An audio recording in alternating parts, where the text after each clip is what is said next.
Pointe-Noire, poumon économique du Congo, est aussi connu pour son brassage culturel. Au quartier populaire de Fontiétier vit un orchestre pas comme les autres. Le Tempo Musique, un groupe de jeunes artistes qui se caractérisent par l'originalité de leurs instruments, exclusivement composés d'objets de récupération. On ramasse tout dans les poubelles, les pots de peinture, les couvercles, les sacs avec lesquels les femmes font le marché. On récupère aussi des objets en caoutchouc et avec tout ça, on fabrique nos instruments. Autre particularité de l'orchestre, la batterie gérée par une fille, Michina, qui se passionne pour cet instrument depuis ses 2 ans. Ma mère souhaite me voir continuer dans la musique, mais mon oncle s'y oppose. J'ai dit à mon papa, non, vous avez refusé que je joue au foot. Laissez-moi faire la musique, c'est mon don. Vous savez que Werason a commencé la musique aussi jeune que moi et il a grandi dans cet art.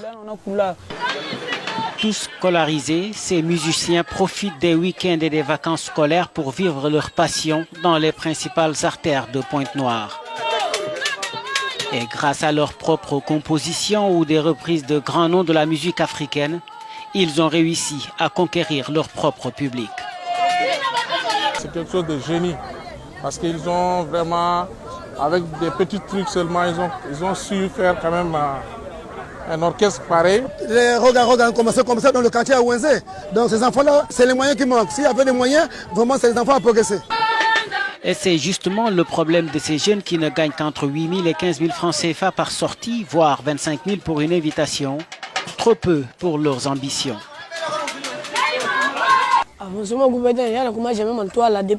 Notre groupe n'avance pas.